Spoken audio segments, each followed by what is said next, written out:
Hi hello friends, இது blue star inverter model, பழைய model AC. இதுதான் ப்ளூ ஸ்டார் ஒரிஜினல் போர்டு. பாருங்கள் எவ்வளோ பெரிய இந்த கேபினெட் எவ்வளோ பெருசு இருக்குது. இது E6 எரருக்காக கொடுத்தாங்க. E6 பார்த்தீங்கன்னா கம்யூனிகேஷன் எரரு. செக் பண்ணும்போது பார்த்தீங்கன்னா இந்த டிரைவ் ஐசி, இந்த சுவிட்சிங் ஐசி வரல 12 volt 15 volt. இந்த சுவிட்சிங் ஐசி இந்த செக்ஷனில் ஷார்ட் காட்டுது. அதாவது நான் டேரெக்டாக கனெக்ட் பண்ண உடனே தான் கனெக்ட் பண்ணேன். டேரெக்டாக கனெக்ட் பண்ண உடனே பார்த்தீங்கன்னா சீரிஸ் நல்லா இருந்தது. சீரிஸ் இருந்ததுனால சரி இது மட்டும் செக் பண்ணணும். இதில் செக் பண்ணால்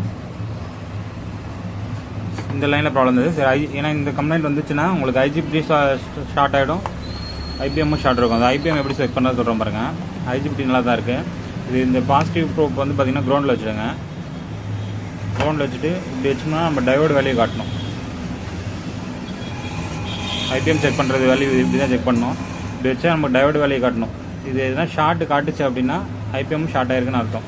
ஸோ நீங்கள் இது இந்த செக்ஷனில் டிரைவ் செக்ஷனில் உங்களுக்கு ஃபுல் டெட் ஷார்ட் ஆகி வருதுன்னா நீங்கள் இது செக் பண்ணும் போதே நீங்கள் IBMோ IGBTயும் செக் பண்ணிக்கிறது பெஸ்ட்டு. ஏன்னா நீங்கள் எல்லாம் ரெடி பண்ண பிறகு ஆன் பண்ணும் போது திரும்ப ஷார்ட்டு காட்டுச்சுன்னா அது ரொம்ப கஷ்டம். எஸ்டிமேட் சொல்கிறது கொஞ்சம் கஷ்டமாயிடும். தேங்க்யூ.